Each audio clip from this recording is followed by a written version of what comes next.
March 28, 1942. HMS Campbelltown rams into the most heavily defended port in occupied Europe. Hidden in the bow sits 4.5 tons of explosive. The detonator is a copper tube the size of a pencil. Inside, acid is eating through a wire. 9 hours later, the explosion kills more than 360 Germans and destroys the only Atlantic dry dock capable of servicing the Tirpitz. 2 years after that, the exact same British detonator would be used to assassinate Adolf Hitler. The device worked perfectly. Hitler walked away without a scratch.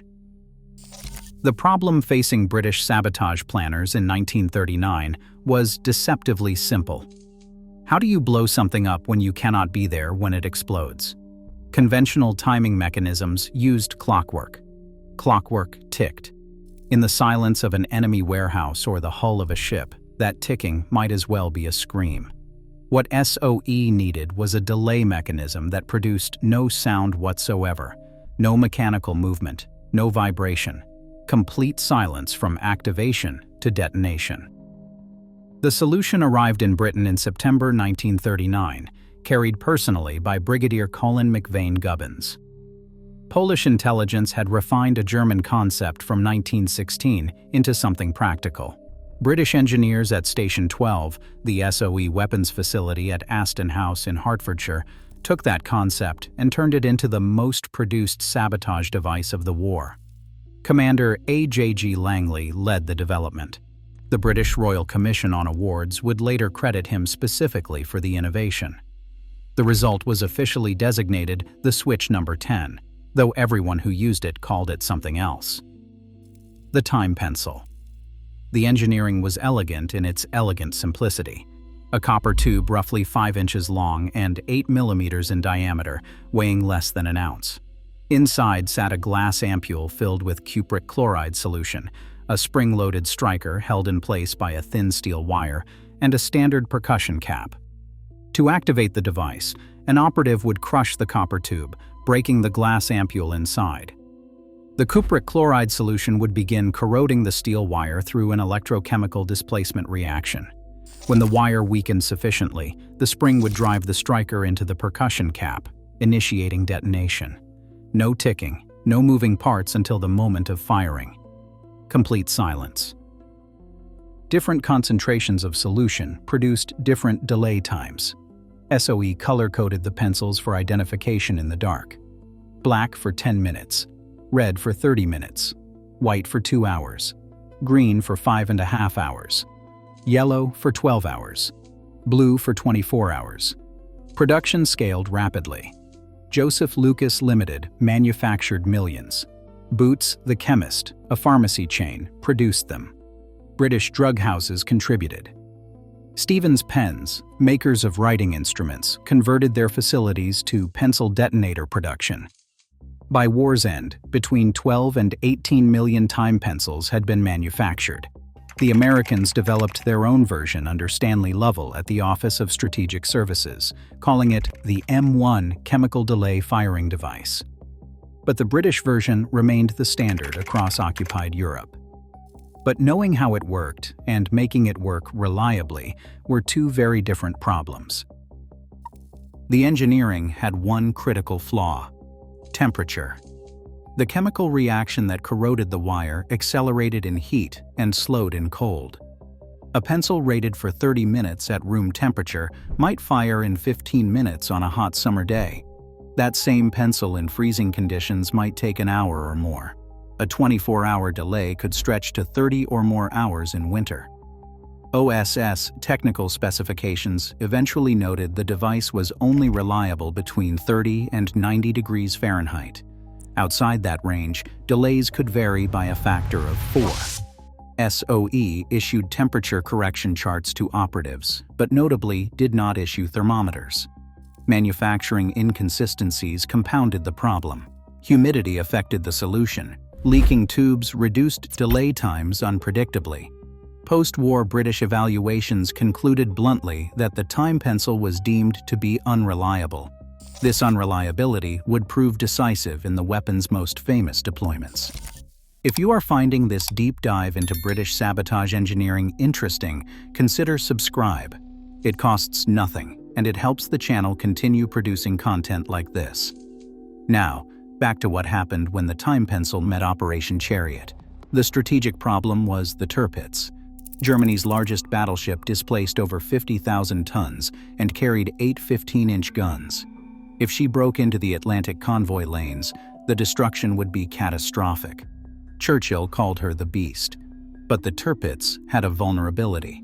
Only one dry dock on the entire Atlantic coast could service a ship that size, the Formez-Cluse Louis Joubert at Saint-Nazaire, France. Originally built for the ocean liner Normandie, the dock measured 1,148 feet long and 164 feet wide. Destroy that dock, and the Tirpitz would never risk Atlantic operations. Without a repair facility, any damage would require returning to Germany through waters patrolled by the Royal Navy. The plan was audacious. HMS Campbelltown, an obsolete American destroyer transferred under Lend-Lease, would be stripped down, loaded with explosives, and rammed directly into the dock gates. Commandos would destroy surrounding infrastructure, while the ship's charge waited to detonate. Lieutenant Nigel Tibbets designed the explosives charge. 24 Mark VII depth charges containing 4.5 tons of amytal, encased in concrete and steel inside the bow. The detonation system used redundancy. Primary fusing consisted of 2.5-hour time pencils that could be activated remotely by an electrical circuit. Backup fusing used 8.5-hour acetone cellulose delay fuses, a completely separate chemical system. At 1:34 in the morning on March 28, 1942, Campbelltown rammed the southern caisson gate at 19 knots. The collision wedged the destroyer's bow over the dock gate, exactly as planned. What followed was chaos.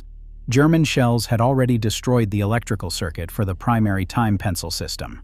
The remote activation failed. Only the backup acetone cellulose fuses remained functional. The expected detonation window was between 8 and 9 in the morning. German investigators swarmed the wreck throughout the morning, convinced it was simply a failed ramming attack. By mid-morning, approximately 40 senior German officers and civilian officials were aboard or near the ship, examining what they believed was a harmless hulk. At approximately 10:35, the acetone fuses reached their detonation point, roughly 2 hours later than predicted. The explosion killed over 360 Germans. The 160-ton caisson gate was destroyed. The dock flooded and remained inoperable until 1947. The Tirpitz never entered the Atlantic. Of the 611 British personnel who participated in Operation Chariot, 169 were killed and 215 captured. Only 228 returned to England. 5 Victoria Crosses were awarded, the most for any single action during the war. The time pencils aboard Campbelltown never fired, but their backup did. The temperature-sensitive chemistry that made them unreliable for precision timing made the acetone backup fire late, when the maximum number of German inspectors had gathered around the target. But the conspirators trying to kill Hitler would not be so fortunate. 14 months later, Major General Henning von Treschow and Lieutenant Fabian von Schlabrendorf placed a bomb aboard Hitler's personal aircraft. The package was disguised as 2 bottles of Cointreau liqueur, a gift supposedly being sent to a colleague in Berlin. Inside sat approximately 2 kilograms of British Nobel 808 plastic explosive fitted with a 30-minute time pencil.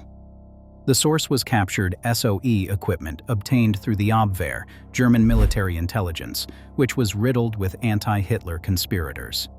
Hitler's Focke-Wulf 200 Condor took off from Smolensk. The conspirators awaited the code word flash, confirming detonation. It never came. Von Schlabrendorf retrieved the package and conducted a post-mortem. The glass ampule had broken correctly. The acid had corroded the wire. The spring-loaded striker had released and struck the percussion cap. The percussion cap failed to fire. The cargo hold of Hitler's aircraft was unheated. At altitude over Russia in March, temperatures dropped well below freezing. The chemical reaction slowed so dramatically that by the time the striker released, the percussion cap had become too cold to function reliably. British engineering had worked perfectly. British engineering had failed completely. The conspirators would try again. 16 months later, with the same explosives and the same fundamental flaw. Colonel Claus von Stauffenberg carried British explosives into the Wolf's Lair on July 20, 1944. The same Nobel 808 plastic explosive, the same time pencil detonators, the same captured SOE equipment procured through Abwehr channels. Stauffenberg had lost his right hand, 2 fingers of his left hand, and his left eye in Tunisia. With only 3 remaining fingers, he used specially adapted pliers to crush the copper tube and activate the time pencil at 12:30 p.m. He managed to arm only 1 of 2 prepared bombs before being interrupted. The second kilogram of explosive was handed to his aide, unarmed. Had both bombs been placed together, experts agree the combined force would have killed everyone in the room through sympathetic detonation.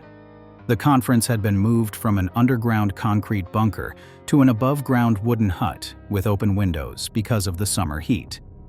Colonel Heinz Brandt, ironically the same officer who had unwittingly carried the Smolensk bomb, repositioned Stauffenberg's briefcase behind a massive oak table leg, away from Hitler. At 12:42 p.m., the time pencil fired. 4 men died. Hitler survived with perforated eardrums, burns, and a damaged right arm. The wooden hut's construction allowed the blast energy to dissipate through the windows rather than concentrating in an enclosed space. Stauffenberg was executed by firing squad shortly after midnight. The subsequent purge arrested over 7,000 people and executed nearly 5,000. Return to that copper tube, 5 inches long, weighing less than an ounce. The device that destroyed the only dock capable of servicing Germany's largest battleship. The device that failed to kill Hitler twice, not because it malfunctioned, but because temperature sensitivity made precision impossible.